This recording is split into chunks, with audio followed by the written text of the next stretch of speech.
coalition of civil society organizations known as Youth Progressive Alliance, YPA, has said that the entire northern Nigeria is bleeding while none of the authorities concerned show interest to end the menace of insecurity bedeviling the region.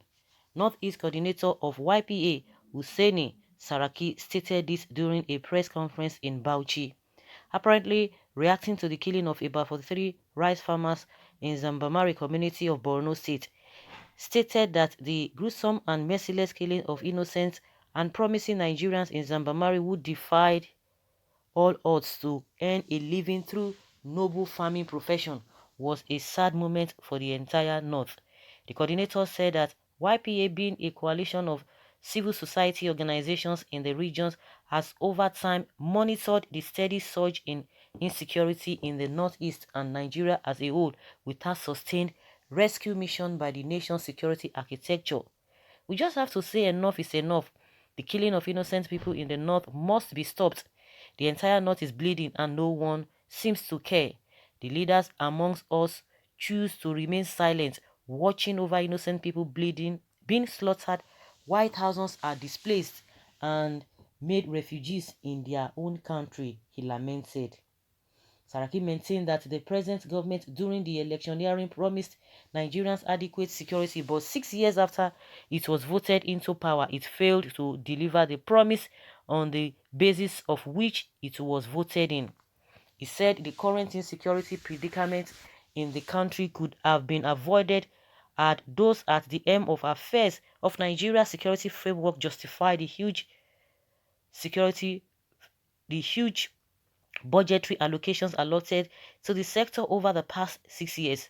Saraki, however, condemned comments made by Garba Shehu, senior special assistant to the president on media, that the beheaded farmers have no security clearance to secure, let alone venture into farming in the area.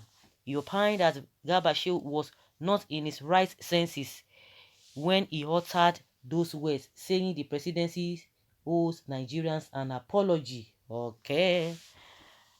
Many problems, too many problems. So you don't even know where to start from. Because even this statement alone, if we are supposed to be, if it were to be in a saner climb, this guy would have resigned.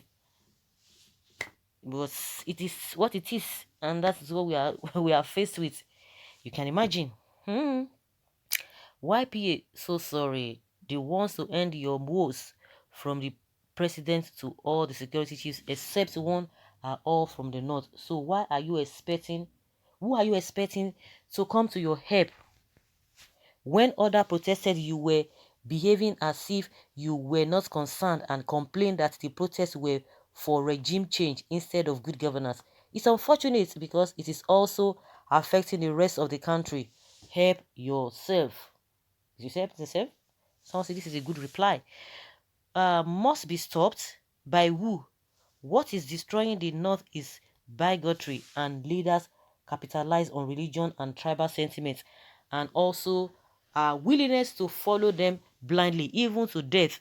We must have a mind of our own, like Aisha Yusufu.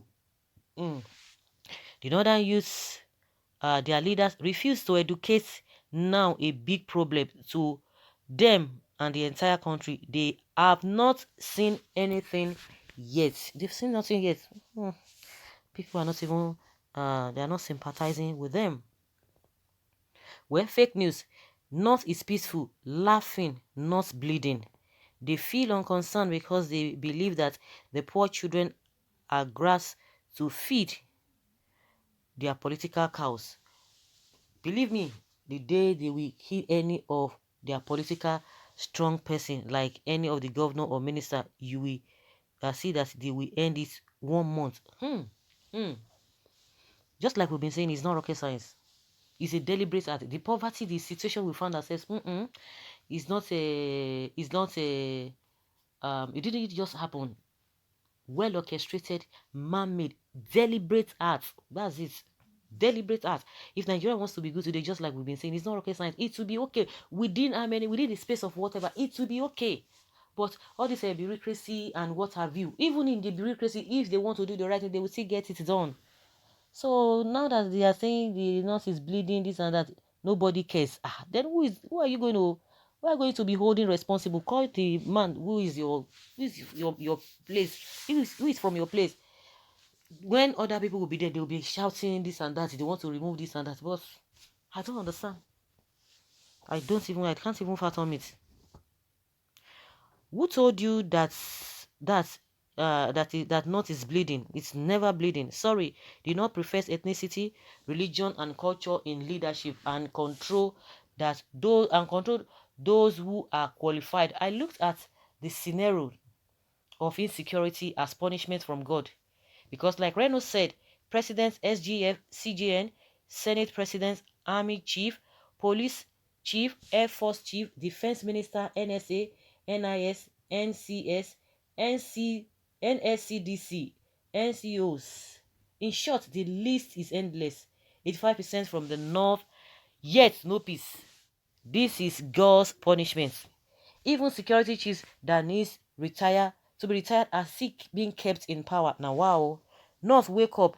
May be the God of the church is fighting you for going against the tenets that brought Nigeria as a country together. This one's an opinion. That's his own opinion. Part 2. How good it feels to coolly stand aside and watch the house you have always wanted to pull down go up in flames all by its own accord. You just can't help but see the retributive hand of God at work and then give him all the glory. Well, part 1, okay?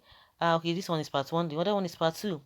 It would be hypocrites if I said I'm saddened by the killings in the north.